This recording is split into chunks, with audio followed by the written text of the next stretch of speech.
Okay, so you know how I've been talking about different jobs that I've had here and there. You want to hear about another one? Well, here we go.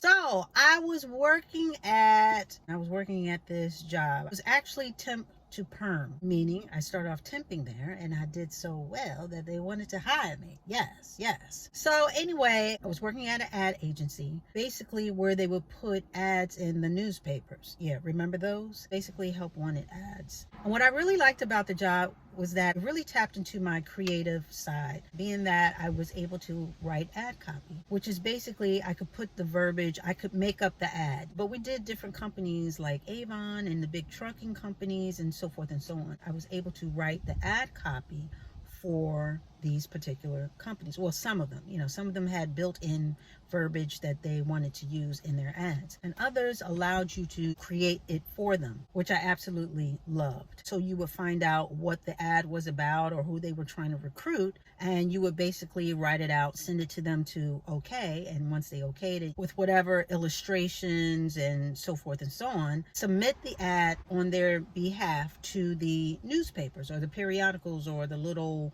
penny savers or whatever it was. So I must say, during my tenure there, I did pretty well. I must say I did pretty well. I got my ads in on time because there was a deadline. It has to be in by a certain time in order for it to post on a certain day, whether it's the next day or whatever. So I was always in on time. I didn't miss any ads. People liked my ad copy, and I really felt like I was flourishing. I really felt validated, not only in my talents, but also in the role. Over, a certain period of time, I collected quite a few awards, if I must say, for these particular achievements for doing a good job. Not to toot my own bugle, but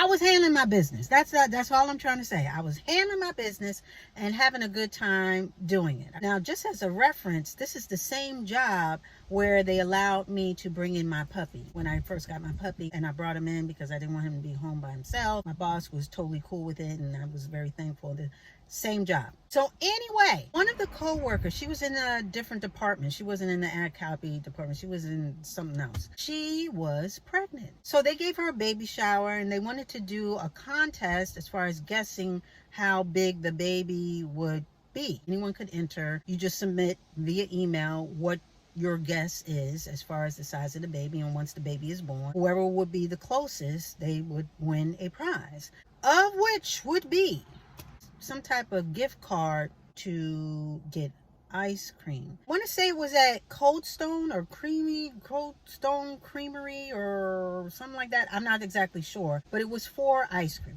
That's all I remember. Now, again, anybody who is somewhat familiar with me, anybody who's watched me for just even a teeny bit, y'all already know that is me all day. That's right up my alley. I don't know if anybody else screams for it, but I definitely scream for ice cream. So that was the part. That's what sold me on. I said, well, listen, I gotta participate in this. So I submitted my little guess, via email, and didn't think anything about it. I think my guess was like 7 pounds and some whatever. Fast forward, she gives birth.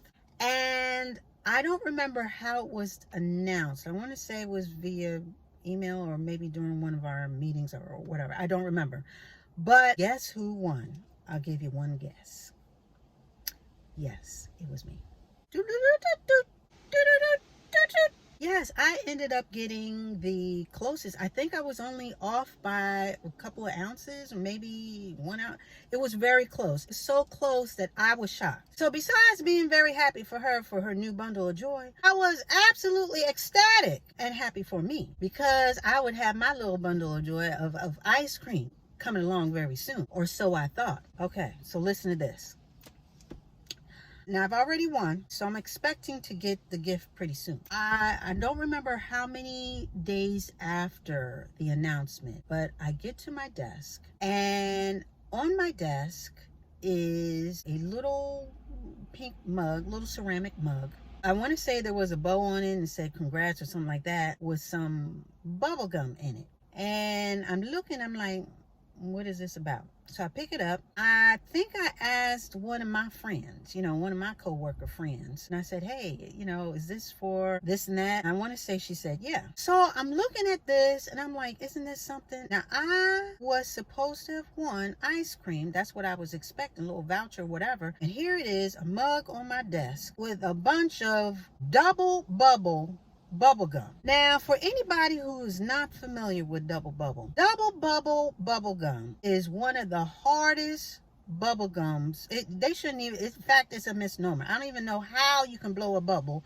with this gum. This stuff is so hard. It's one of the hardest gums ever. I mean, you take a bite, you try to chew it, you spit it right out. That's it. You can basically find it at the dollar store or the Dollar General or whatever's closest to you. In fact, even the mug itself was very, everything just looked very haphazard. There was no thought behind it. It looked last minute to me. So needless to say, I was very disappointed. And I want to say, because now my memory's getting a little fuzzy, I want to say that I asked someone else to confirm whether this was the gift, the prize that I was supposed to get, because it's supposed to be ice cream. And again, nobody explained anything to me. I just had to walk around and sort of, because I was in disbelief, I just had to walk around and try to figure that out for myself. So after I got confirmation, and again, I don't remember how many people I asked, I sat down for a second, and I'm not going to front. I was a little upset, but I said, you know what?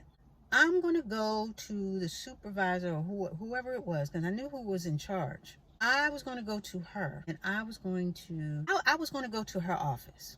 I wanted to say something. So I get up, take the mug, I go to her office, and I said, hey, whatever her name was. I said, hey, I want to thank you for this gift.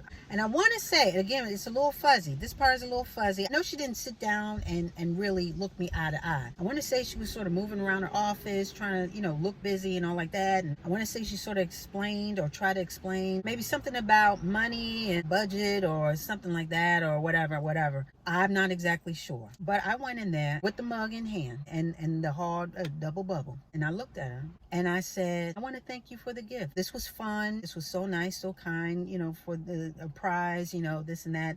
Thank you. And I think it took her a little off guard because, again, she and I both knew that this was not supposed to be the prize. But I went in there and I thanked her. And I smiled and I left. And I sat back down and I went about my day. I was not going to let this ruin my day. I don't know what happened, but I do know that in that moment, I changed my direction as far as the way that I was thinking and the way I was going to react. Because a lot of things happen and sometimes you don't know the whys and you can spend a lot of time over the what ifs. But at the end of the day, the only control you really have is the how are you going to react? Are you really going to allow this to have you twisted in the game and mess up your whole day? Or are you going to address this in a certain manner? As far as I was concerned, I was going to address it in a very gracious, dignified manner. Because again, I don't know what was behind all that. I mean, I did think, well, maybe because I won the awards, maybe she thought, well, she's doing too much, let me do this. Or, maybe it was a budget thing, which really doesn't ring true, because if you went to the dollar store, that double bubble in that mug, we talking maybe $2, maybe $2.50. And certainly our budget or her department's budget is more than $2.50. You get what I'm saying? So I don't know whether it was something personal. I don't know whether it was something financial. I don't know whether it was something as far as time-wise. Maybe she didn't even think about it until the last moment. Said, hey, I got to get this on her desk, this and that. I promised by such and such. I have no idea. But you know what? I wasn't going to, especially if it were something personal, I was not going to let her see me sweat. I was not going to flip out over a voucher for ice cream, because if I really wanted the ice cream, I can get it myself. And again, I wanted to see her reaction. I wanted to see her face to face and let her know that, hey, I know that this wasn't supposed to be the prize just by me standing here, but I'm not going to give you the reaction that you think I'm going to give you. I'm going to come in here and I'm going to thank you anyway. I'm going to thank you for this $2.50, and that's being generous, this little nothing gift, and move about my day. I could have sat at my desk and stewed, but I wasn't going to. And what was that going to help? What was that going to prove? Oh, I could have went in there and said, hey, where's my ice cream? I'm flipping table. I'm not flipping no tables. Not doing nothing. I'm going to sit down and move about my day. And I just thought about it. I still have that mug. Now, the double bubble I threw out. I said, ain't no way. Y'all not cracking my teeth. And no, that is a setup. But I think I still have the mug, and I think I just put pins in it or whatever. It's packed away somewhere. But I say all that to say that sometimes it's best just not to give certain situations your energy. You know, something like that. My life didn't depend on it. It was going to be just something extra. A little ice cream, this and that. Like I said, I can buy it for myself. And you really learn a lot about people as well. This particular supervisor, she was a little standoffish even before this, so that's why I thought, well, maybe this was something personal. But again, I was not going to give her any more of me than needed. Not my time, not my energy, not my nothing. And the way I handled it, I didn't want it to be emotionally manipulated by the situation. An old bait and switch. Sometimes you don't get exactly what was promised, what you had expected, what was told you were going to have.